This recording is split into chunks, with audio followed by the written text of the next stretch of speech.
fellow citizens of the world. With great pleasure, I introduce you to the first environmental international debate of the century. Today marks a historic day for not only the two countries participating, but also for anyone who loves Mother Earth. Initiating open conversation about matters like pollution and environmental degradation is a key component of becoming a more informed society. Countries, if you could introduce yourselves, that would be great. Hi, my name is Alex and I'm representing the People's Republic of China. I will be explaining why communism and a central planning system is the way to go when it comes to saving the environment. And I hope that my arguments today will lead you to agree with me at the end of this debate. Thank you. Hello everyone, my name is Matt, and today I will show you why the US's form of government, democracy, and our capitalistic ideals are more beneficial to the environment than China's communist government. We'll start the main portion of the debate arguing whether communism or capitalism is the better system for environmental preservation and consciousness. We'll start with China. Please give your opening statement at the sound of the gavel. Communism as a whole is easily the better option when it comes to preserving as well as protecting the environment. First of all, in communism, the environment is just better off for society. Everyone in the community works together simply due to the fact that there's not much of an incentive for people to exploit natural resources. Communism eliminates the profit motive, preventing large corporations from extracting natural resources for their own benefit. The communal society promoted by communism leads people to preserve natural resources for the good of society. Also, if the central planners of the government strives to see a change in how we protect the environment, the people would also follow. Additionally, China's 13th five-year plan promotes a cleaner and more efficient economy with strong commitment to environment management as well as protection. Clean energy as well as emissions control are the points of the emphasis in this plan. Splendid. Now, for your remarks, Matt. Capitalism is by far the greater option when it comes to protecting the environment. Firstly, the democratic government of the US allows for freedom of speech and expression. This allows smaller lobby groups to push for progressive change in the form of regulations that would benefit the environment. For example, the novel Silent Spring by Rachel Carson would not have been allowed to be published in the communist state of China, but its publication in the US sparked huge movements in environmental protection. Secondly, from an economic perspective, capitalism sets incentives for firms to innovate.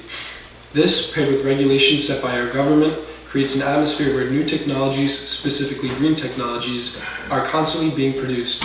This is why capitalism significantly exceeds communism in environmental protection.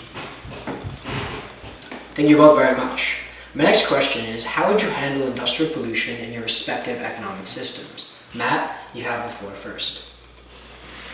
Thank you, Brian.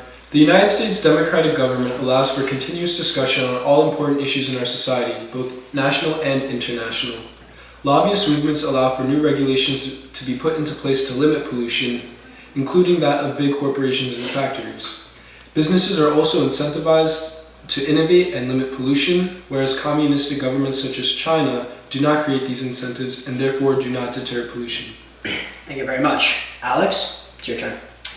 Due to the nature of communism, everything will have to go through the government before any action takes place. Central planning is also a huge part in how we would handle industrial pollution. Therefore, people at the top will decide how to handle this industrial pollution that we face today. If certain people at the top want to see a change, substantial improvement will be seen for the environment. China regularly implements five-year plans, which outline the top priorities for the country over the next 5 years. Our most recent five-year plan places a strong emphasis on promoting a clean, green economy. And because we're communists, these changes can be quickly and effectively implemented. All right, thank you both. Now it's time for the closing statement. Each country will counter the points made by the other and conclude their arguments. China, you began the first round, so the US will close first. Thank you, Mr. Brian Ajit Kehoe. Although China would like you to believe that it has a strong central government and that people do not strive for profit under the motivation of communism, these 2 points are simply false. First of all, China's regional provinces often have the last say over what initiatives are implemented within their borders. This decentralization of power prevents China from effectively dealing with pollution outside of its main cities. Also, in the most populous country of the world, it is hard to believe that one statement in the 5-year plan would really be able to change the habits of billions, especially for those who live in rural areas without a direct connection to Beijing. Secondly, communism may seem nice in theory because it promotes community living and cooperative values, but in reality, communist states often use outdated technologies which only add to pollution, and the presence of black markets and corruption, even in state-owned businesses, undermine the control that the state has over the individual. Chinese communism goes against human nature, it is impractical in real life, and cannot effectively implement policies. For all of these reasons, capitalism is better than communism for the environment. Thank you, Brian and G. Kehoe. The US may flaunt its capitalist innovation and democratic free speech, but quite frankly, neither of these points have relevance in debate. For starters, the free market in the United States has created far more environmental problems than it has technological solutions.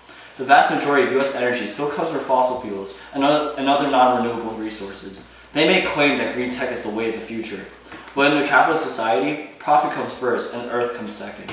If the demand for solar power went down and the demand for coal went up, the US would go straight to the coal mines. Next, the US may support independent lobbying groups, but these small weekend warrior hippies are powerless compared to the communist central planners. All they do is talk. The communist officials actually do stuff.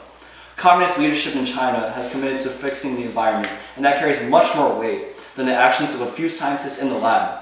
In sum, communism is a superior system to protect the environment. Debaters, please shake hands. Now, to everyone at home, thank you very much for watching. This has been truly a battle of the ages. My name is Brian Ajit Kehoe. Until next time.